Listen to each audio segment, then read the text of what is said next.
नमो अरिहन्ताणं नमो सिद्धाणं नमो आयरियाणं नमो वज्रायाणं नमो लोये सवसाहुणम् यस्य स्वयं स्वभावाप्तिरभावे कृत्सन्कर्मणः तस्मै संज्ञानरूपाय नमोस्तु परमात्मने। आचार्य पूजपाद विरचित इष्टोपदेश जी ग्रंथादिराज श्लोक नंबर 45 और 46 पर अपनी कल चर्चा हो चुकी थी। 47th श्लोक के माध्यम से अपने को चर्चा करना है। प्रश्न खड़ा करता है शिष्य, कल क्या बात कर चुके थे हम लोग? 45th में कहा था कि भाई पर तो पर है, दुखद है और आत्मा सुखमय है, इसलिए योगी अपनी उपलब्धि का प्रयत्न करते हैं, अपनी उपलब्धि अपने में रहकर अपनी उपलब्धि करते हैं। 46th गाथा में बात श्लोक में बात आई थी कि जो अविद्वान है, हे उपादेय को नहीं जानता, वह पुद्गल द्रव्य को अभिनंदता है, श्रद्धता है, उस बेचारे जीव के साथ पुद्गल हमेशा लगा ही रहता है, फिर वो कभी छूटता भी नहीं है। मतलब जिस गति में जाता है वो नवीन शरीर धारण करता है। ये विषय हमने 46th गाथा में देखा था। 4 गाथाएं रह गई हैं। आचार्य देव विराम लेने की स्थिति में पहुंच रहे हैं। देखिए क्या प्रश्न, अब सभा जब कंक्लूड होती है ना, एकदम उस दशा में सभा कंक्लूड होती है, मतलब जैसे फसल पकती है तो अब विषय पक चुका है। पक चुका है मतलब परिपक्व हो गया है। जितना जो कुछ आचार्य देव को कहना था वो सब इना वे वो कह चुके हैं, है ना। देखिए 47th गाथा में अब शिष्य प्रश्न करता है और उस प्रश्न के बाद क्या विषय अपने सामने आया है देखिए। अब शिष्य प्रश्न करता है कि स्वरूप में तत्पर रहने वाले को क्या फल प्राप्त होता है। फिर से क्या फायदा होता है स्वरूप में तत्पर रहने से? स्वरूप में तत्पर, है ना, उसके लिए सदैव तैयार रहना और स्वरूप में ही निवास करना, उसका क्या फल होता है? तब गुरु कहते हैं, आत्मानुष्ठान निष्ठस्य व्यवहार बहिर्स्थिते जायते परमानंदः कश्चित योगेन योगिनः। क्या कहा? आत्म अनुष्ठान निष्ठस्य, आत्म स्वरूप में स्थित हुए, लीन हुआ, आत्मनिष्ठ हुए, व्यवहार बहिस्थित तथा व्यवहार से दूर रहे हुए योगियों को योग से कश्चित परमानंद जायते, कोई अनिर्वचनीय परमानंद उत्पन्न होता है ना। जो पद झलके श्री जिनवर के ज्ञान में, कह न सके तो वह भी श्री भगवंत जब, उस स्वरूप को अन्य वचन से क्या कहूँ, अनुभव गोचर मात्र रहा जब, वह ज्ञान जब। लास्ट वर्ड देख लीजिएगा, ऐसा होना चाहिए। ये कहाँ की पंक्तियां थी? श्रीमद् राजचंद जी ने कहा। अब पूरा कहने के बाद जो वास्तव में सर्वज्ञ भगवान के ज्ञान का विषय है ना, जो पद झलके उनके ज्ञान में जो कुछ आता है वो भी उनके वचनों में पूरा नहीं आता, है ना। वचनों की एक अपनी लिमिटेशन है, सीमाएं हैं। तो जब वो भी पूरा नहीं कह पाते हैं तो हम तो पहले छदमस्त, है ना। तो हम क्या कहें, वचनों से कैसे कहें? तो अनिर्वचनीय ऐसा कोई परम आनंद उत्पन्न होता है। किससे होता है? आत्मनिष्ठ योगी को। कैसा है वो आत्मस्वरूप में स्थित हुआ योगी? व्यवहार से दूर है, भेद से दूर है, क्या है व्यवहार के मायने, अभी आगे देखेंगे। इससे उन्हें कोई अनिर्वचनीय परम आनंद उत्पन्न होता है। देखिए क्या कहते हैं, आत्मा का अनुष्ठान, विधान अनुष्ठान करते हैं। आत्मा का अनुष्ठान क्या होता होगा? कोई बड़ा विधान करना, वो अनुष्ठान है, पंचकल्याणक अनुष्ठान है। ये आत्मा का अनुष्ठान भी होता है कुछ। देखिए क्या कहते हैं, आत्मा का अनुष्ठान अर्थात देहादिक से हटकर अपने आत्मा में ही अवस्थापन, निश्चित स्थिर रहना, इसका नाम है आत्मा का अनुष्ठान। सही मायने में अनुष्ठान का मतलब ही है कि उस जगह पर अपने आप को स्थापित करना। स्थान, ठाण, ठान माने स्थायित्व को दर्शाता है, विशेष रूप से, है ना। अन्य जगह से हटकर वहां पर अपने उपयोग को स्थापित करना। तो बाहर में भी जो पंच कल्याणक इत्यादि अनुष्ठान होते हैं वो संकल्प पूर्वक होते हैं, है ना। अब हम अन्य जगह पर बिल्कुल आ, बिल्कुल वहां से निवृत्त होते हैं और अपने आ, क्या कहें, अपने इस पर्टिकुलर कार्य के लिए संकल्पित होकर, कृतबद्ध होकर, निश्चित होकर इस काम में हम फोकस करेंगे, स्थिर रहेंगे। इस स्थायित्व का नाम ही अनुष्ठान है। यहाँ आत्मा का अनुष्ठान की बात चलती है कि देहादिक से हटकर अपने आत्मा में ही अवस्थापन, निश्चित रहना, स्थिर रहना, ऐसा अनुष्ठान करना चाहेंगे कभी। बाहर के अनुष्ठान भी वास्तव में इसी अनुष्ठान के लिए होते हैं। क्या कहा, आयोजनों में प्रयोजन नहीं भूलना। प्रयोजन तो एक आत्मानुष्ठान का है। किसका प्रयोजन? जितना भी व्यवहार है उस सब का क्लोज रहना, आत्मा की क्लोज रहना। क्या कहा, उसमें तत्पर रहे हुए तथा प्रवृत्ति निवृत्ति रूप व्यवहार से बाहर दूर रहे हुए, अपने में तत्पर हैं और बाहर में प्रवृत्ति भी नहीं है और निवृत्ति भी नहीं है। प्रवृत्ति माने कुछ ग्रहण करना, निवृत्ति माने कुछ छोड़ना। बाहर में ना कुछ छोड़ना है ना कुछ ग्रहण करना है, उससे दूर है। दूर है मतलब अब हमें नहीं पता क्या छोड़ना है क्या ग्रहण करना, नहीं पता इन द सेंस उसका कोई विकल्प नहीं है। हम तो अपने में स्थित हो गए। इस तरीके की अवस्था अ, वाले योगी की बात यहाँ चलती है। क्या कहा, ध्यान करने वाले योगी को योग से, अर्थात अपने आत्मा के ध्यान से, है ना, ये योग का मतलब आत्मा का ध्यान, वो वो वाला योग नहीं है जो कर्म को लेके आता है। ध्यान करने वाले योगी को योग से, अर्थात अपने आत्मा के ध्यान से क्या होता है, कोई वाणी अगोचर तथा अन्य को असंभव ऐसा परम आनंद उत्पन्न होता है। परम आनंद चाहिए, यह परमामृत, परम अमृत, परम आनंद। क्या कहा, आचार्य अकलंग देव कहते हैं परमानंद स्तोत्र में, निर्विकल्प समुत्पन्नम ज्ञानमेव सुधा रसम विवेक मंजुलिम कृत्वा तत्पिबन्ति तपस्विना। निर्विकल्पता से समुत्पन्न जो सुधारस है, निर्विकल्प समुत्पन्न, कोई विकल्प नहीं, ये प्रवृत्ति निवृत्ति के विकल्पों से दूर। निर्विकल्प समुत्पन्नम, आगे क्या कहा था अभी मैंने, आ, अरे देखिए, ऐसा है क्षम ज्ञान, निर्विकल्प समुत्पन्नम या ज्ञानमेव सुधारसम, ज्ञान रूपी सुधारस। ज्ञान ही वास्तव में परम अमृत है। कैसा ज्ञान?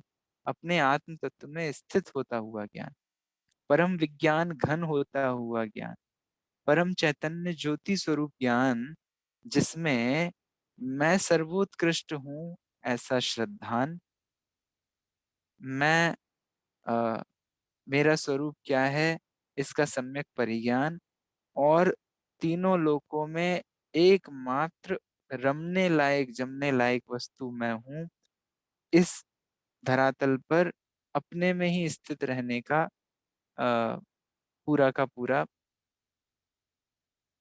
आचरण, वो चारित्र है ना। आप रूप में लीन रहे थिर, सम्यक चारित सोई।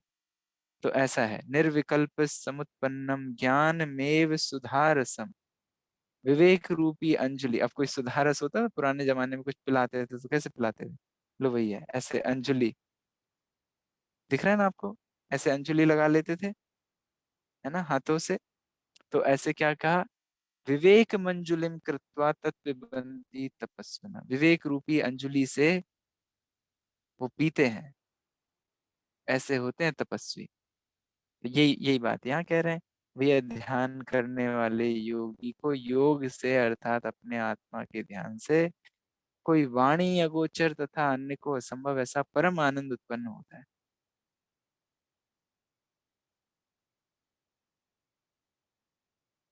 योग रहित निज योगी देखे, हाँ, समता रस के भोगी देखे, ऐसी कुछ लाइन है।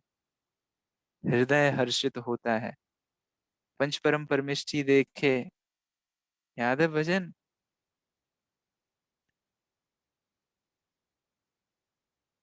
योग रहित नित्य योगी देखे, शाश्वत सुख के भोगी देखे, हृदय हर्षित होता है, आनंद उल्लसित होता है। किस बात के लिए हृदय हर्षित होता है, कि ऐसा आनंद का दिन हमारे जीवन में कब आए। ख्याल में आती है बात, कैसा परम आनंद उत्पन्न होता है, कि भैया वो तो अनिर्वचनीय है, कुछ कह नहीं सकते शब्दों में, कैसा आनंद होता होगा। और हम जब उस आनंद, देखो जिसने आनंद के स्वाद को चखा है, ऐसा श्रावक भी उस आनंद की भावना भाता है।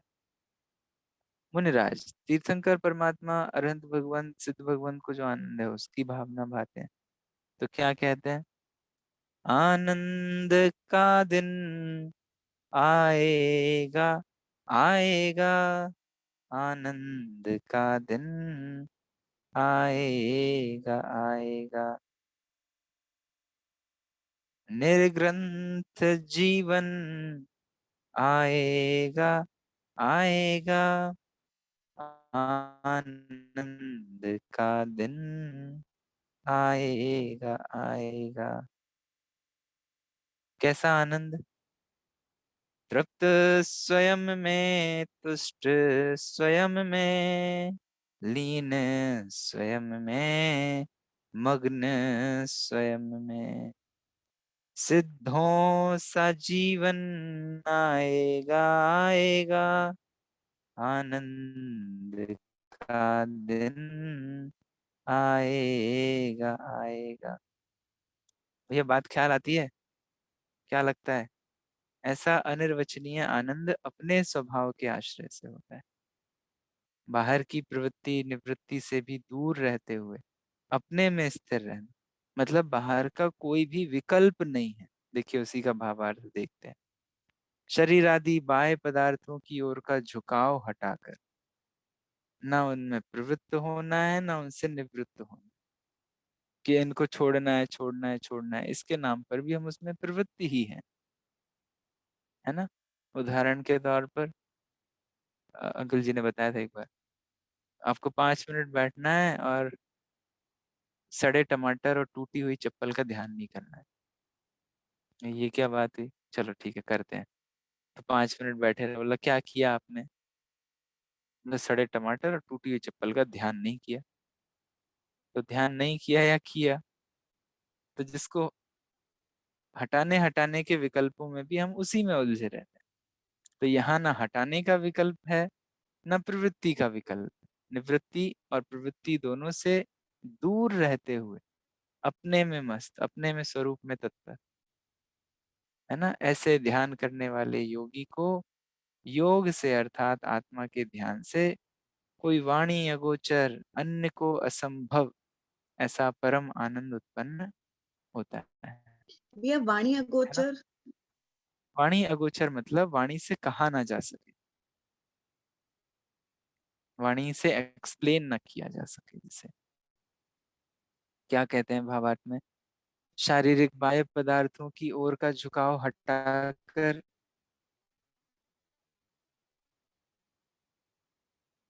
तथा प्रवृत्ति निवृत्ति रूप व्यवहार से दूर रहकर जब योगी स्वस्वरूप में लीन होता है। देखो, प्रवृत्ति निवृत्ति की प्रारंभिक भूमिका में खूब चर्चा होगी, और क्या ग्रहण करने लायक है, क्या छोड़ने लायक है, सब विचार होगा, सब निर्णय होगा, और एक परिपक्व स्टेज पर वो जीव पहुंचेगा, है ना। अब मतलब अभी भी, अब आप 40 साल के हो गए, अब रात्रि भोजन त्याग की बात ही कर रहे हो। अरे भैया, ये तो बचपन की बातें हो गई, ये तो हमारे जीवन में ऑलरेडी आ गया, अब थोड़ी ना हम ये बातें करेंगे। तो ये आ, ये जो बात है ना, प्रवृत्ति निवृत्ति रूप व्यवहार से दूर रहकर, अभी भी कोई इसी बातों को करे तो अभी तो बहुत दूर है दिल्ली, ऐसा हो जाएगा, है ना। क्या रखने लायक है, क्या छोड़ने लायक है, ये प्रारंभिक भूमिका में विचार होगा, निर्णय होगा, चिंतन होगा, कर लिया वो काम। अब तो आनंद की बात है ना। अरे आप किचन में भी कोई डिश बनाते हो, कुछ लड्डू बना रहे हो मान लो, है ना। अब शुरुआत में तो उसमें क्या डालना, क्या नहीं डालना, कितनी देर गर्म करना, ये सारे विकल्पों की भूमिका में आप रहे। अब स्वादिष्ट लड्डू बन गया। अब बनने के बाद भी आप, अरे ना वो क्या हुआ था, मैं ऐसा नहीं हुआ था और वैसा हुआ था, और वो आ गए थे उन्होंने ये कह दिया था, और वॉट एवर, जो भी आप विकल्पों की भूमिका में उलझे कि हमें ऐसा नहीं करना था, ऐसा कर लेते, अब तुम लड्डू का स्वाद कहाँ ले पा रहे हो। जब लड्डू का स्वाद लेना है, तब तो प्रवृत्ति और निवृत्ति रूप व्यवहार से भी आप छूट जाओगे। वो शुरुआत में हुआ था कि नहीं हुआ था, ये व्यवहार हुआ था, अपनी भूमिका अनुसार होता ही है, और नहीं होता ये बात नहीं चल रही है। पर जब आत्मलीनता का विषय आता है, तब सब व्यवहार जानने योग्य रह जाते हैं, है ना। उनका कोई अवलंबन नहीं रहता। क्या कहा, शारीरिक बाह्य पदार्थों की ओर का झुकाव हटाकर प्रवृत्ति निवृत्ति रूप व्यवहार से दूर रहकर जब योगी स्वस्वरूप में लीन होता है, तब आत्म ध्यान से उसको कोई अनिर्वचनीय परम आनंद आता है। श्री देव सेनाचार्य तत्वसार श्लोक 58 में कहते हैं, उभय विण्णथे उभय विण्णथेड़िय उवलब्धे सुशुद्ध ससवरुवे बिलसई परमानंदो जोइडम जोय सतिये। विण्णठे ऐसा वर्ड है ये। क्या कहा, उभय राग द्वेष रूप उभय भाव, मतलब दोनों, राग और द्वेष परिणाम विनष्ट होने पर, योग शक्ति के द्वारा अपने विशुद्ध स्वरूप की प्राप्ति होने पर, योगी को योग शक्ति के द्वारा परम आनंद की प्राप्ति होती है। सेम बात है। ये परिणाम भी विनष्ट हो गया है, क्या रखने लायक है, क्या छोड़ने लायक।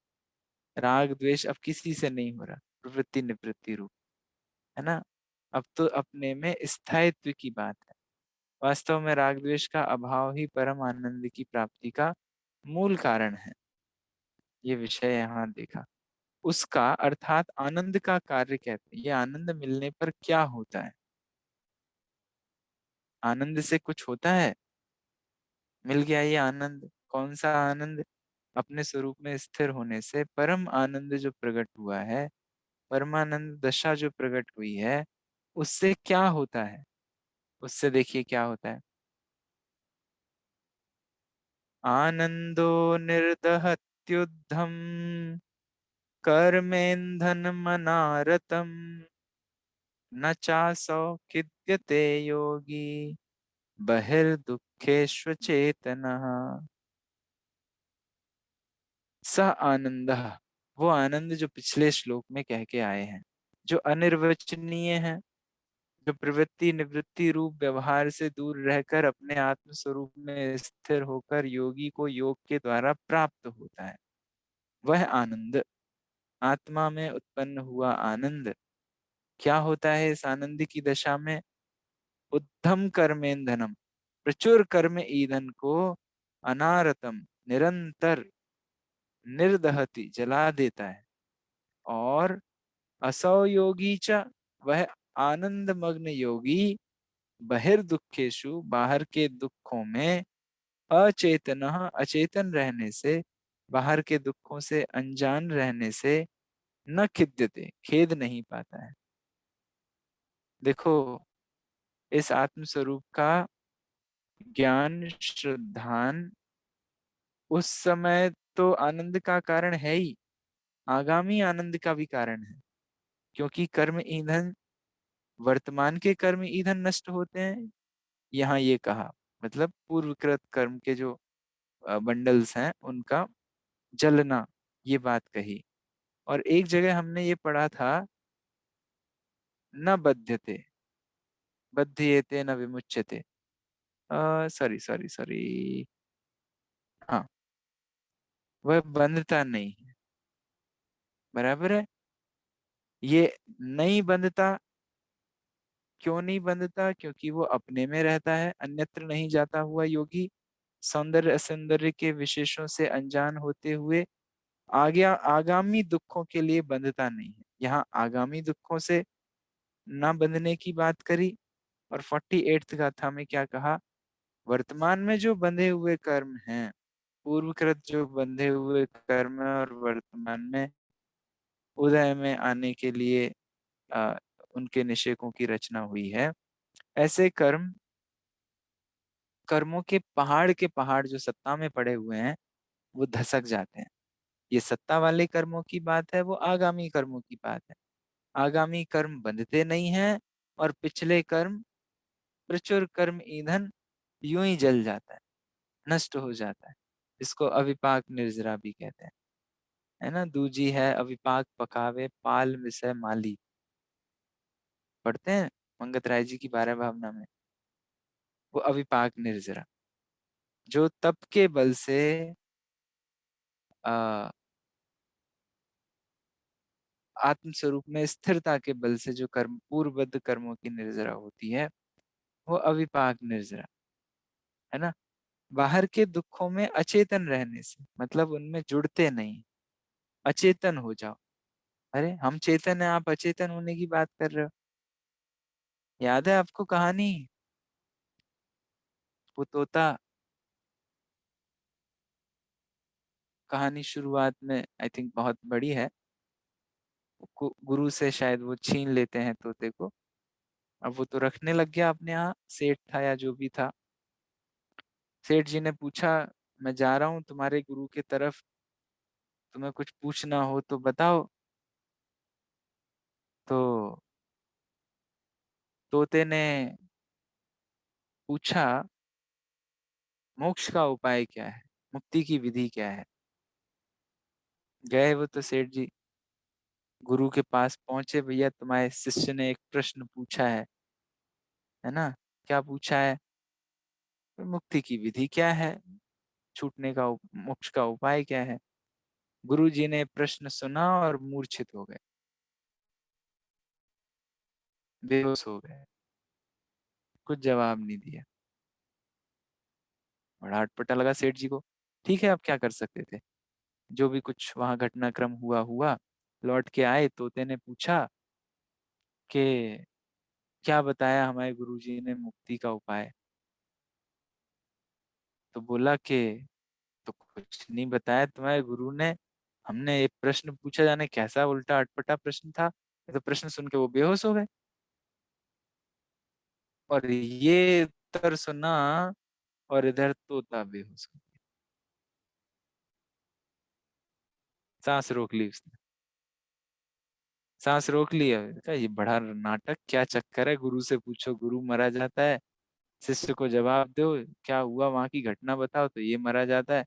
उसने उठा के देखा, तोते को हिला डुला के देखा, वो नहीं हिला। गए प्राण पखेरु, उड़ गए, ऐसा लगता। निकाल दिया पिंजरे से, तोते को बाहर रख दिया, और जैसे ही बाहर रखा और उड़ गया। क्या कहना चाहते हैं इस कहानी से? भैया बाहर के दुखों से छूटना है ना, तो बाहर के लिए मरे जैसे हो जाओ, अचेतन हो जाओ, मतलब उससे अप्रभावित रहो। समझ में आती है बात? अपने में चेतन है, पर बाहर के दुखों में अचेतन जैसे हैं, अचेतनवत व्यवहार करते हैं। ये तुम क्या अजीबो जैसी हरकत कर रहे हो? अजीब जैसी हरकत दूसरों के साथ करनी, दूसरे के लिए करनी। अरे हमारा ज्ञान कोई ज्ञानधारी है, तो क्या दुनिया में अपना ज्ञान भ्रमाते रहे? है ना, गाते ना भजन में, आपा नहीं जाना तूने कैसा ज्ञानधारी है। तो ये मेरी शान होगी कि मैं दूसरों में चेतनत्व की प्रसिद्धि करता हूँ। अरे हम तो चेतन है, पकड़ में घूम रहे हैं, हम तो चेतन है दूसरे को, अरे हम चेतन है तो जानेंगे नहीं क्या? ठीक है जानेंगे, अब सब पूरी दुनिया को जान रहे हैं, अपने को जाना कि नहीं जाना? ऐसी रंगबाजी से क्या फायदा? ख्याल में आती है बात? तो क्या कहा, जो बाहर के दुखों में अचेतन रहने से, मतलब बाहर के दुखों से अनजान होने से खेद को नहीं पाते। तो कहते हैं कि बाहर में तो आप मरे जैसे हो जाओ, हम है ही नहीं बाहर के लिए।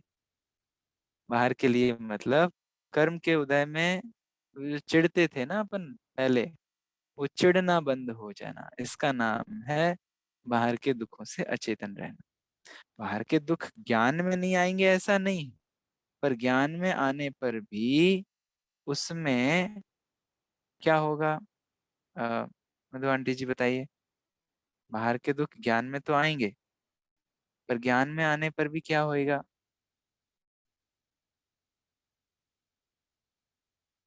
सॉरी आप म्यूट पर हैं, अनम्यूट कर लीजिए। हाँ, हाँ, बाहर के तो ज्ञान में तो आए, लेकिन उनमें उनसे हम प्रभावित ना हुए, उनमें अपना तो बुद्धि ना करें। बहुत बढ़िया। तो घर में तो सब चलेगा, खटर पटर, है ना?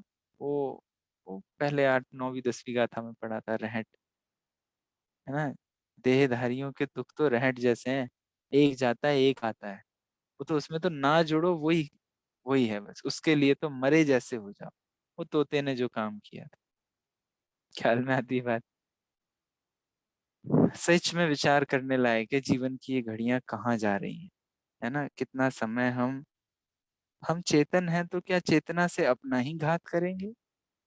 विचार करने लायक बात। बुद्धि मिली है तो बुद्धि का ऐसा विपरीत उपयोग, मतलब हमारे घर में मिसाइलें हैं देश में, तो अपने ही देश को उड़ाने का काम करेंगे। तो ज्ञानधारी हो तो क्या ज्ञान से अपना ही घात करोगे? अरे ज्ञान से कैसे अपना घात होता है? इस ज्ञान से अपने स्वरूप को भूलकर पर की प्रसिद्धि करके वो घाव खड़े कर रहे हो कि नहीं कर रहे हो? वो दुख खड़ा कर रहे हैं कि नहीं कर रहे हैं? इसका नाम है अपना घात करना, आत्मघाती है। आचार्य देव ने प्रयोग किया ये शब्द, रे आत्मघाती, रे दुरात्मन आत्मघात करने वाले। हाँ? तुम अपने को नहीं जानते हो ये, और इसी ज्ञान से, हाँ, जिस ज्ञान से वास्तव में अपनी प्रसिद्धि होनी चाहिए, उसी ज्ञान से तुम अपने को भूल कर दूसरे को अपना मान रहे हो। मूल शब्द है आचार्य देव की टीका, आचार्य अमृतचंद देव, देख लीजिएगा 22 से 25वीं गाथा समय सारजी ग्रंथराज की टीका में, ये आपको मिल जाएगा। रे दुरात्मन आत्मघात करने वाले, ये आत्मघात करने वाले। अच्छा आप आत्महत्या कर रहे हो अभी? क्या लगता है श्वेता जी, आप अभी आत्महत्या कर रहे हो? लोग को नहीं जाने तो आत्मघाती है। क्या बातें करते हो आप? तो आपकी क्लास में आ जाओ, दिमाग और घुमा देते हो फालतू। हम काहे के आत्मघात करने वाले, अपने घर में रह रहे, बढ़िया रह रहे हैं, हम क्यों आत्महत्या करने जाएंगे? हमें नहीं पता, आप ही सुबह गा रहे थे पूजन में, यो भाव कर्म या भाव मरण सदियों से करता आया हूं। भाव भैया मरण आपकी क्लास में आत्मघात नहीं, आत्म आनंद के लिए आता नहीं, वो अपनी नहीं क्लास, वो तो सॉरी बोल दिया, जिनवाणी की बात है ना? क्या बात ख्याल में आती है? आ, है ना? हम अपने ज्ञान से अपना घात कैसे कर रहे हैं? उस ज्ञान का विपरीत प्रयोग करके, जिस ज्ञान से वास्तव में सुपरभेद विज्ञान होना चाहिए था, उस ज्ञान में मोह के वशीभूत होकर पर को अपना जान रहे हैं। ख्याल में आती बात? इसलिए क्या कहा कि वास्तव में तो अचेतन रहना था। अचेतन रहना था मतलब मोह से मोह राग द्वेष को आसपास नहीं फटकने देना था, बाहर के विषयों को जानते हुए भी। पर हमने क्या किया? ख्याल में आती है बात? विचार कीजिएगा। देखिए आगे क्या कहा। और वह आनंद, कौन सा आनंद? प्रश्न क्या था? इस आनंद से क्या फायदा होता है? उस आनंद का क्या कार्य है? इतने आनंद आनंद की आप बात कर रहे हो, उससे क्या हो जाएगा? हम तो यही आनंदित हैं, हमको तो मजा आ रहा है। अरे तुम्हारा आनंद आनंद थोड़ी ना है, तुम्हारा आनंद तो वो हड्डी चबाने जैसा है, जो जबड़ों में घाव करने वाला है, जो पूर्व कर्मों को भी नहीं जड़ाता है और आगे के कर्मों को भी बांधता है। आनंद तो ये है, क्या कहा, कि प्रचुर कर्म ईंधन को निरंतर जला देता है और बाहर के दुखों में अचेतन होने से वो खेद भी नहीं पाता। इसका मतलब ये है कि हम जिसमें जितना जुड़ेंगे उतना ज्यादा खेद पाएंगे। ख्याल में आती बात? जितना जितना ज्यादा राग, मोह मोह राग द्वेष, उतना उतना ज्यादा दुख। और हमारी केमिस्ट्री फिजिक्स फिजिक्स में जनरली यूज करते थे डायरेक्टली प्रोपोर्शन टू, है ना? एक ऐसा अ, ऐसा कर्व जैसा साइन होता था ना, जैसे क्या बोलते हैं, speed is directly proportion to, नहीं क्या बोलेंगे, अ, अ, आपके कोई भी फिजिक्स का फॉर्मूला बताइए ना। चाल बराबर दूरी बटे समय। तो चाल जो है वो समय के इनवर्सली प्रोपोर्शन होता है। जितनी ज्यादा तेज चाल होगी उतना कम समय लगेगा, बराबर है। और और समय इज डायरेक्टली प्रोपोर्शन टू दूरी। जितनी ज्यादा दूरी होगी उतना ज्यादा समय लगेगा। यही है ना फॉर्मूला? भाई जितनी ज्यादा दूरी बढ़ाते जाओगे उतना समय बढ़ता जाएगा उस जगह पहुंचने का। फिजिक्स में ऐसे directly proportion to inversely proportion to ही होता है। तो ऐसे ही राग इज डायरेक्टली प्रोपोर्शन टू दुख। जहां जहां जिस जिस जीव को जितना ज्यादा राग है, राग है मतलब उसमें मोह राग द्वेष तीनों शामिल समझिए, उतना उतना जीवों को दुख है। जिसका जितना राग घटा उसका उतना राग घटा मतलब मोह नष्ट होते होने के पूर्वक कषायों की जो प्रकृतियों का नाश हुआ है, उनको उतना उतना ज्यादा आनंद है। ख्याल में आती है बात? तो क्या कहा, ये बाहर के दुखों से अचेतन रहने का मतलब बाहर के प्रति राग का नष्ट होना। क्योंकि राग नष्ट होगा तो खेद भी नहीं होगा। राग इज डायरेक्टली प्रोपोर्शन टू खेद, दुख। ख्याल में आती है बात? देखिए आगे क्या कहते हैं। और वह आनंद, कैसा आनंद? पिछली गाथा याद है, जिसको वाणी से भी नहीं कहा जा सकता है ऐसा आनंद। कैसे प्राप्त हुआ था यह आनंद? अपने स्वरूप में स्थिर रहकर और पर में प्रवृत्ति निवृत्ति के विकल्पों से भी दूर। हाँ, चंचल छाया की माया सी, नहीं, दूर जगत की छाया से, ऐसा कोई लाइन है। चैतन्य विपिन के चितरंजन तुम दूर जगत की छाया से,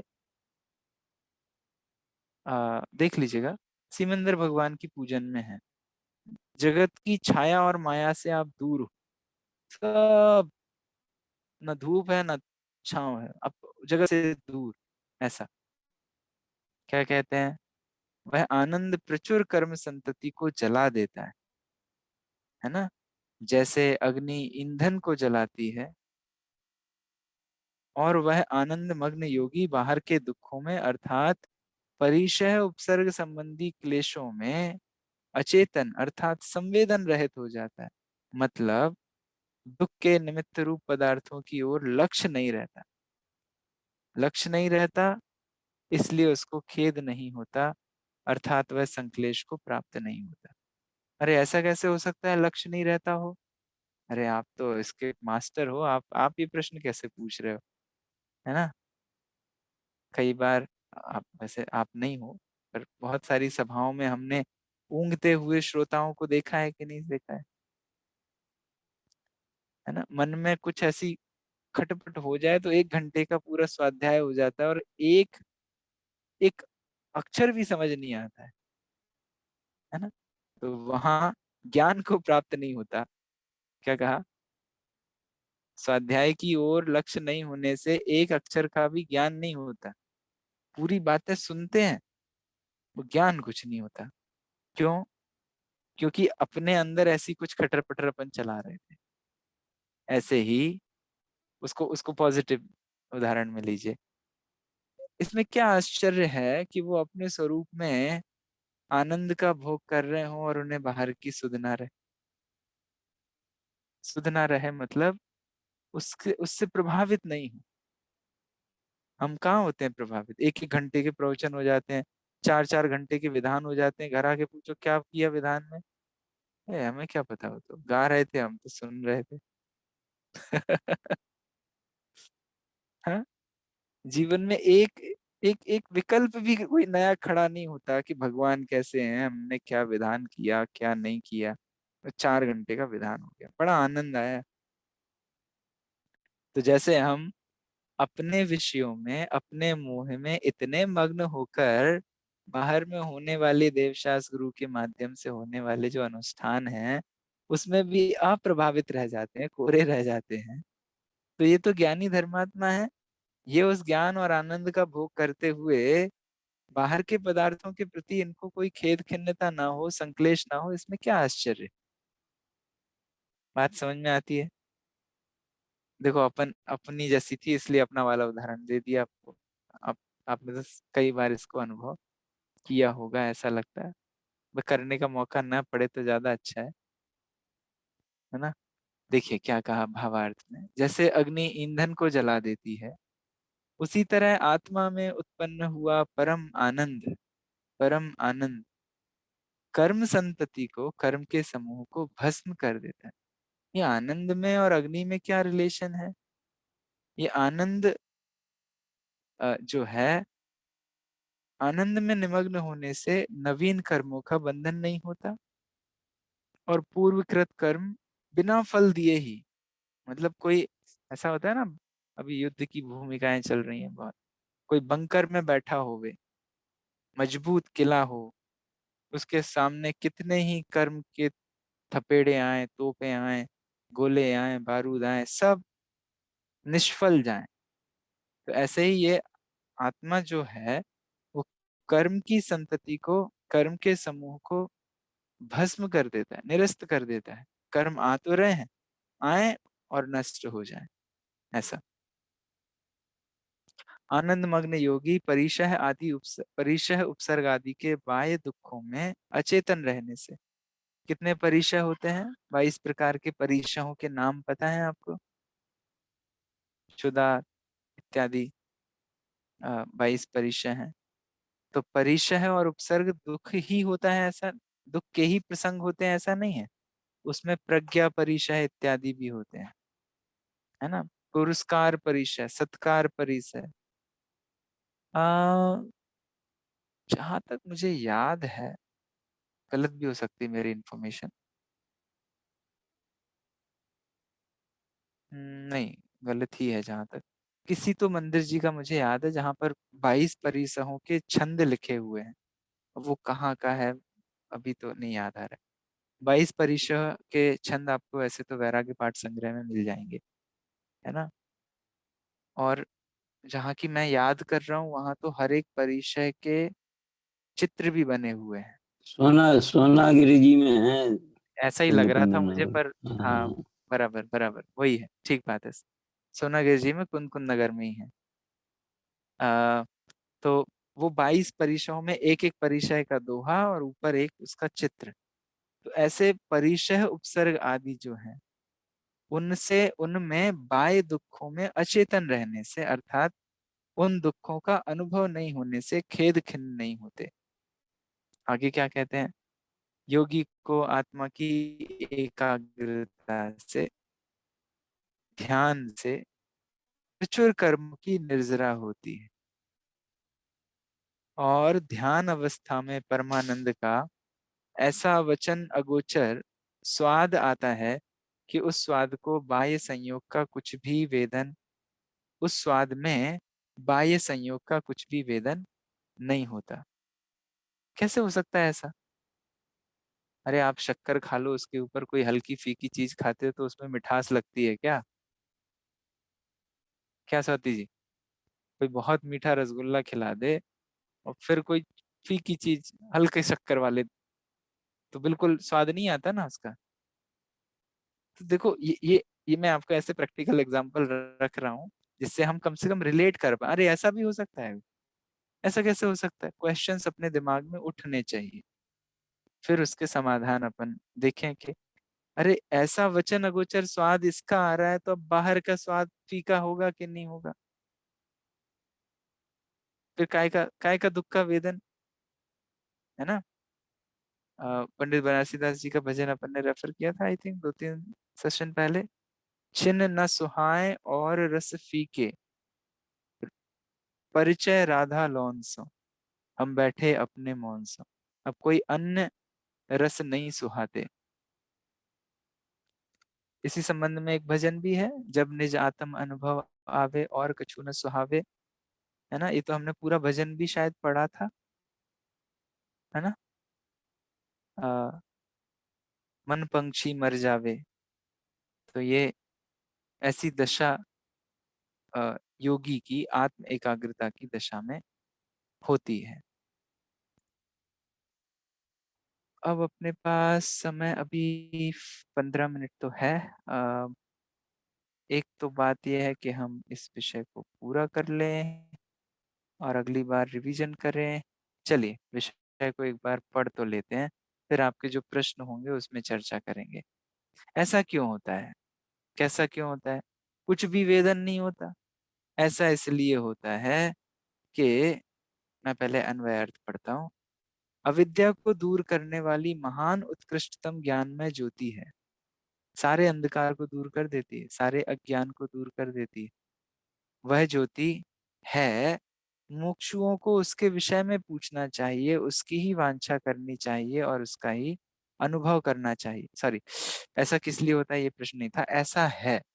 जो जितनी बातें हमने कह दी वो सब बता दी कि देखो ज्ञान का ऐसा महात्म्य है, अपने स्वरूप में स्थिरता का ये महात्म्य है, सुख ऐसे होता है, इस सुख का ये फायदा है, इसलिए अब क्या करना चाहिए।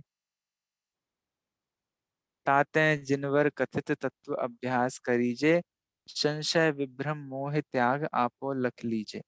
यही शैली होती है। दुकानदार लोग हैं अपन तो, पहले माल बताएंगे, फिर कहेंगे फिर अब क्या करें, अब ये करो, उसका उपाय बताएंगे। क्या कहा? हे परमामृत जन्म जरा मृत्यु रोग निवारण, आ, ये ऐसा परमामृत है कि जो जन्म जरा और मृत्यु के रोग का निवारण करने वाला है ना? ज्ञान समान न आन जगत में सुख को कारण, यह परमामृत जन्म जरा मृत्यु रोग निवारण। ये कह दिया आपने, तो अब क्या करें? अगला प्रश्न कोई पूछे तो क्या करें?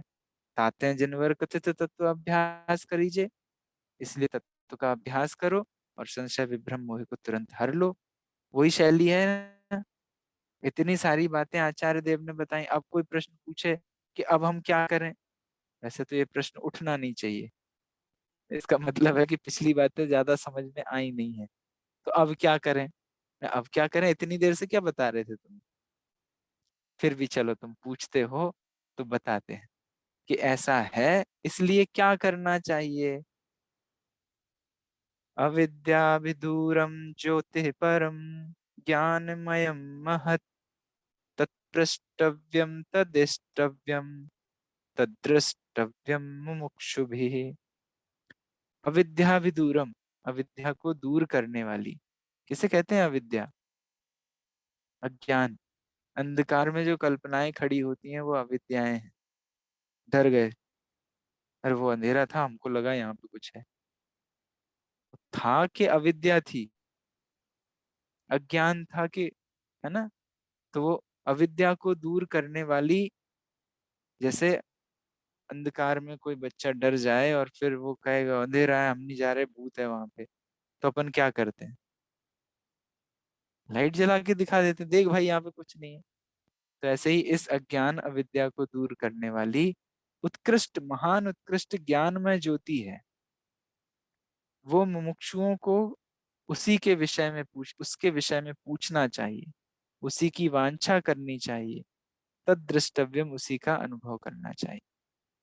तत्प्रष्टव्यम तत् एष्टव्यम तद द्रष्टव्यम। हाँ, है एक लक्ष्य और एक पक्ष, अन्य कोई काम नहीं, एक सूत्रीय कार्यक्रम, एक ही धुन। हाँ, हर धुन में वही सवार रहे। आ, है हर है, आई थिंक ये इसी का है शायद, जब एक रतन अनमोल है तो रत्नाकर फिर कैसा हो। उसमें ही है ये लाइन, मैं निकाल के दिखाने की कोशिश करता हूँ। तो एक लक्ष्य और एक पक्ष, कुछ और आ, चाहिए नहीं, कुछ और करना नहीं, बस एक ही धुन। आ, ऐसा ये विषय है कि मुमुक्षुओं को उसी एक ज्ञान ज्योति की ही आ, इच्छा करनी चाहिए, उसी के बारे में पूछना चाहिए, मतलब चर्चा करनी। जब भी कभी चर्चा करो तो इसी की चर्चा। हाँ, अरे इनके पास जाओ तो ये यही यही बातें करते हैं, तो अरे उनकी धुन में जो बात होगी वही बात करेंगे वो, क्योंकि वो मोक्ष के इच्छुक हैं, है ना। कई बार होता है ना, इनका तो यही राग है, जब भी कभी बात करो एक ही बात करते हैं। तो एक ही बात वास्तव में करने लायक है ना।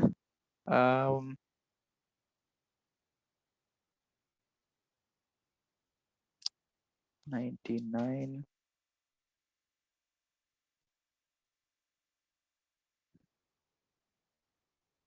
हाँ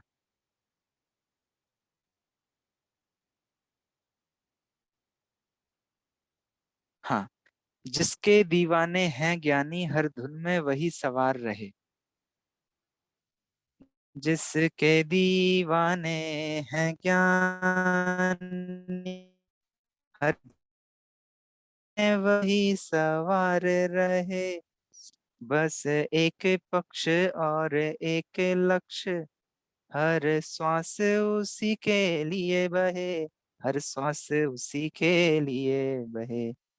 जिसको पाकर सब कुछ पाया, उससे भी बढ़कर क्या होगा।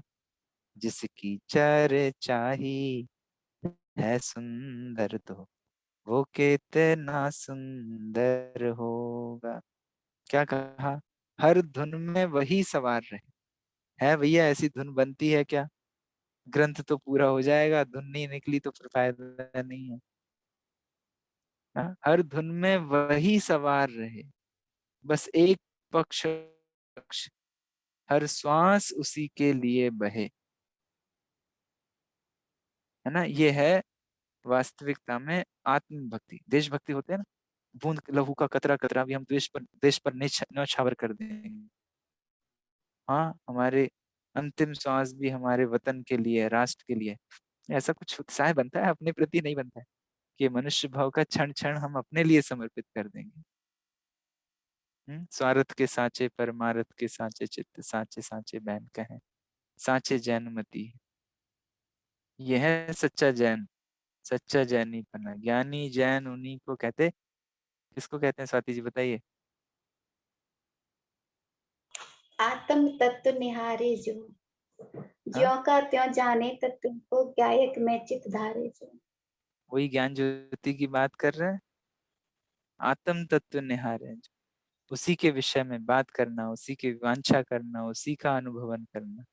सोते में भी कोई पूछे तो क्या चाहिए, अरे जगत में है ही क्या लेने लायक जो चाहिए, हमें तो अपना ज्ञान और आनंद स्वभाव चाहिए। ख्याल में आती है बात।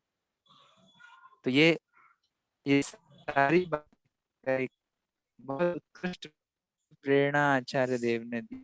वह आनंद स्वभावी ज्ञानमयी स्वार्थ को प्रकाशने वाली, ये ज्ञान ज्योति की बात चल रही है। इसी के ऊपर जनागम का पूरा वैभव न्यौछावर है, इस एकमात्र ज्ञान ज्योति पर। तज्जयति परम ज्योतिम, है ना। इस तरीके से आप हर जगह देखोगे इस ज्ञान की कैसी महिमा है। वह आनंद स्वभावी ज्ञानमयी स्वार्थ को प्रकाशने वाली, अपने को प्रकाशने वाली, महान उत्कृष्ट, अविद्या को दूर करने वाली, विभ्रम का नाश करने वाली, महाविपुल इंद्रादिक से भी पूज्य ऐसी ज्योति है। मुमुक्षुओं को गुरु आदि से उसी के विषय में पूछताछ करनी चाहिए, उसी की अभिलाषा करनी चाहिए और उसी का अनुभव करना चाहिए। ख्याल में आती बात। ज्ञानमय ज्योति है अज्ञान विनाशक, सुपर प्रकाशक, उत्कृष्ट और इंद्रों को भी पूज्य। इसलिए मोक्षाभिलाषी जीव को प्रति समय उसका ही विचार, उसी विषय में गुरु आदि से पूछताछ, निरंतर उसी की अभिलाषा और उसी का अनुभव करना चाहिए। समाधि तंत्र श्लोक 53 में कहा है, तद ब्रूयात परात परान प्रक्षेत प्रक्षेतित परो भवेत, येना विद्यामयम रूपम तद्वक्त्वा तत्कृत्वा त्यक्त्वा विद्यामयम व्रजेत। क्या कहते हैं? योगियों को आत्मज्योति की ही बात करनी चाहिए। तद ब्रूयात, ब्रूयात मतलब बोलना। अपरान, क्या कहा आगे, सॉरी, यस, अन्य से उसी के संबंध में पूछना चाहिए, उसी की इच्छा और उसी में लीन होना चाहिए। देखिए, प्रक्षेत, परान प्रक्षेत, दूसरों से बात भी करो तो उसी के बारे में। इच्छेत परो भवेत, उसी इच्छा भी करना है तो उसी के बारे में करो। ये ना विद्यामयम रूपम त्यक्त्वा विद्यामयम व्रजेत। क्या कहते हैं? जिससे उस अविद्या का त्याग हो और ज्ञान स्वभाव को प्राप्त करें। इस प्रकार समझाकर, विस्तार से समझाकर, अब आचार्य कहे हुए तत्व को परम करुणा से संक्षेप में कहकर शिष्य के मन में बिठाने की इच्छा से कहते हैं। क्या कहते हैं वो अगली बार कहेंगे, है ना। कंक्लूजन में अब आचार्य देव कुछ कह रहे हैं, या कह लें अभी। विषय लास्ट छंद में क्या है, चलो विषय के हिसाब से पूरा कर लेते हैं। अधिक कहने से क्या, हे सुमते सुबुद्धि वाले, बहुत बोलने से क्या, क्योंकि हे उपादेय तत्वों को संक्षेप में भी बुद्धिमान के हृदय में उतारना शक्य है। मतलब कोई कहावत याद आती है ये पढ़ के? इस लाइन में कोई हिंदी की कहावत समझ में आती है? हे उपादेय तत्वों को संक्षेप में भी बुद्धिमान के हृदय में उतारना शक्य है।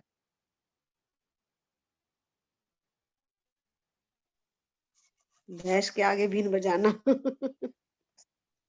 अरे नहीं नहीं नहीं, समझदार को इशारा ही काफी है।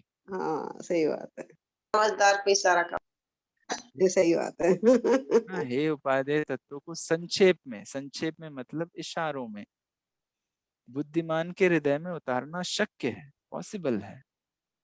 संस्कृत में लिखा है यहाँ पे, हे सुमते किम कार्यम बहुनो केन, हे उपादेय तत्वयो निवेशितुम शक्यत्वात् इति भावः। तो अब बहुत कहने से क्या फायदा, तुम अब समझदार हो और समझदार को इशारा ही काफी है। हे सुमते, हे सुमते, सुबुद्धि वाले, समझदार व्यक्ति। कितना हमसे कह रहे हैं ये समझदार। अच्छा, अभी कोई क्लास में 10 लोगों के बीच में कोई प्रवचन में अपनी प्रशंसा कर दे, अपना नाम ले ले, अरे वाह क्या मजा आ गया, अरे आचार्य देव हमसे कह रहे हैं, हमें डिग्री दे दी उन्होंने, हे सुमते सुबुद्धि वाले। अब तो बुद्धि निर्मल हो ही गई है, 49 गाथाएं पढ़ी हैं तो, 49 श्लोक पढ़े हैं तो इतना आचार्य देव को भरोसा है हमारे ऊपर, इसलिए कहते हैं हे सुमते सुबुद्धि वाले, अब तुम्हें बहुत क्या बताएं, तुमसे बहुत बोलने की क्या आवश्यकता है, क्योंकि हे उपादेय तत्व को मतलब समझदार को इशारा ही काफी। मैं थोड़े साहित्यिक वर्ड को छोड़ दूं तो यही कह रहे हैं, तुम तो समझदार हो यार, तुम जानते ही हो समझदार को इशारा ही काफी है। इसलिए बहुत क्या कहें, संक्षेप में इतना समझ लो। और यही करने लायक काम, क्या करने लायक काम है? जीव जुदा पुद्गल जुदा, यही तत्व का सार। अन्य कुछ व्याख्यान सब याही का विस्तार। क्या कहते हैं? जीवोन्य पुद्गलाश्चन्य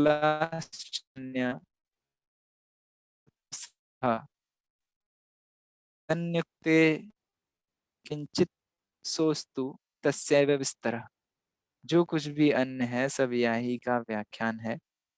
ये मूल बात आचार्य देव ने अंत में चलते चलते कही है ना। 50वीं और 51वें श्लोक पर अपन अगली बार चर्चा कर लेंगे। पर भैया अब अधिक कहने से क्या, ये अब अपने मन से कहना कि हे मन, अब तुझे ज्यादा क्या समझाऊं, तू तो समझदार है। रे मन, ऐसे भजन लिखे हैं कवियों ने। चलो मैं एक आध सैंपल आपके सामने रखता हूँ। अपने मन को ऐसे समझाया है। और मन मन शब्द अगर आप सच में देखो तो बहुत सारी जगह है। भैया जी, देखो ये पहले जो भजन बोला था वो, और अभी आप जो बोलेंगे वो भी इसमें डाल दीजिए। वो ठीक। तो है अपने इस पे मिल जाएगा आपको यूट्यूब पर। जब एक रतन अनमोल है तो रत्नाकर फिर कैसा होगा, उसका पहला छंद है वो, है ना। देखो, रे मन काहे को सोचत अति भारी, रे मन भेद ज्ञान चित लाओ, रे मन उल्टी चाल चले, रे मन कर संतोष सदा, रे मन विपत्तियों धर धीर। ये मैं भजनों के एक एक आगे आगे वाले स्टेंजर्स बोल रहा हूँ इंडेक्स में से पढ़ के। मतलब अपने मन को समझाने के लिए इतने सारे कवियों ने इतने सारा, दौल समझ सुन चेत सयाने काल व्यथा मत खो। तो दौलत राम जी आपको थोड़ी ना समझा रहे हैं, अपने आप को समझा रहे हैं। चलो एक असाइनमेंट देता हूँ। दौलत राम जी ने हर ढाल में सुन शब्द का प्रयोग किया है अपने लिए। सुनो, ताहि सुनो भवि मंथिरान। सुनो मतलब मन, अब बहुत क्या कहें। अब इस बात को पहले तो उपयोग लगाकर सुनो, और फिर अपने आप को ही संबोधन दिया, है ना। हर जगह दौल शब्द है। अब आत्म के हित पंथ लाग, जगजाल भ्रमण को देहु त्याग। अब आत्म के हित पंथ लाग, दौलत निज आत्म सुपाग। तो अपने मन को बारंबार समझा रहे हैं, है ना। तो ऐसे ही अपने मन को जरा अपने आप के गुरु बनकर अपने मन को अपने मन में बिठाने की इच्छा, अपने मन में बिठाने की इच्छा से, आचार्य देव शिष्य के मन में बिठाने की इच्छा से कह ही रहे हैं। पर हम जब पढ़ सुन रहे हैं और अगले हफ्ते 2 हफ्ते में एग्जाम भी देंगे, तो काय के लिए? अपने मन में बिठाने की इच्छा से। ख्याल में आती है बात? इस पर आप गहराई से विचार करना। अभी यहीं रुकेंगे। क्विकली कोई विशेष बिंदु आपको ख्याल आता हो तो जरूर बात कर सकेंगे। मैं ये चाहता हूँ कि आप लोग, एक हमने शायद डिस्कशन फोरम की बात की थी ना, आपके प्रश्न, रिवीजन, डिस्कशन। तो हो सकता है अगले संडे हम उसी पर बात करें। अ, देखता हूँ, मैं अभी तो प्रिपेयर्ड नहीं हूँ अपने विचारों में। अगर आप लोग कोई किसी तरीके से इसको प्रस्तुत करना चाहें, पूरे ग्रंथ को, में भी 4-4, 5-5 गाथाओं में क्या भाव है, तो थोड़ा विचार कीजिएगा। और मैं प्रस्तुत करने के विकल्प में आपको नहीं डाल रहा हूँ, पर क्या है कि ऐसे कोई प्रस्तुत करने के विकल्प खड़े होते हैं तो गहराई से आप पढ़ लेते हो, है ना। दूसरे को समझाने की दृष्टि से नहीं, बल्कि खुद समझने की दृष्टि से आप थोड़ा इसको अब गहराई से अध्ययन करना। अभी तक हमने जो पढ़ा सुना है ये तो हमने शब्दार्थ समझा है, ग्रंथ में लिखा हुआ भावार्थ समझा है। अब आपको अकेले एकांत में बैठकर ऐसा ही मुझे भासित होता है कि नहीं होता है, ये परीक्षा करनी है। असली परीक्षा तो ये है ना? फिर भी परीक्षा तो होगी, तो आप तैयारी कीजिएगा। मैं आपको यथा समय सब इंफॉर्मेशन दे दूंगा। ठीक है, अभी यहाँ रुकेंगे। कुछ विशेष कहना चाहते हैं? कोई प्रश्न है?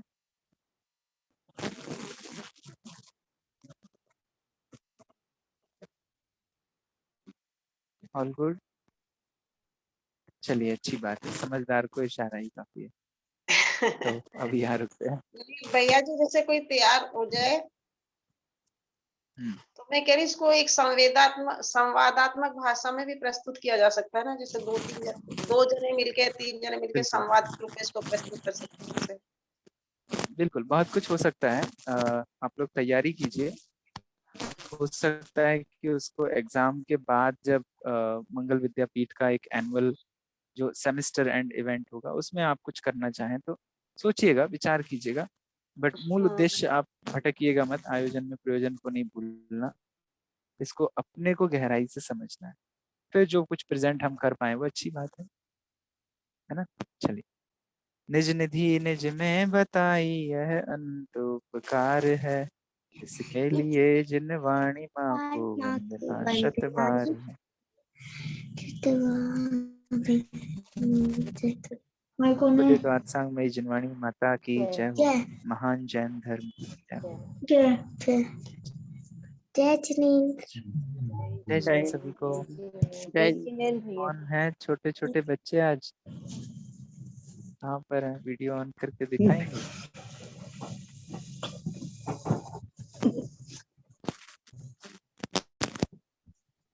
सॉरी, कहाँ से है मुझे नहीं पता चला अभी तक। ओके, आरू। आरू जी कौन है नहीं पता। आप लोग सुन रहे थे बेटे? हाँ भैया जी। बहुत बढ़िया बेटा। चलिए, तो आप समझदार हो कि नहीं? हाँ भैया जी, ये बच्चे ना बहुत समझ।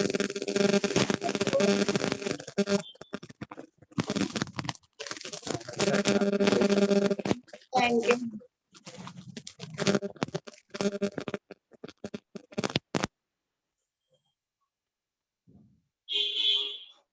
स्वाति जी, आप कुछ कह रहे थे? हाँ, मैं ये कह रही थी, ये जो भी बैठे थे लक्ष्य और इसकी सिस्टर इस क्लास में बहुत क्वेश्चन करते हैं। बहुत अच्छी बात है, इसी के बारे में करते हैं ना? हाँ, ये स्वाति जी की स्टूडेंट है भैया। अच्छा। बढ़िया, तो इसी के विषय में पूछते हैं ना, इस ज्ञान ज्योति के विषय में। भैया मैं भी कंफ्यूज हो जाती हूँ कभी कभी इनके जवाब देने के लिए। बढ़िया है, अच्छा है। चलिए, करेंगे विशेष चर्चा। अभी के लिए जय जिनेंद्र। जय जिनेंद्र भैया जी।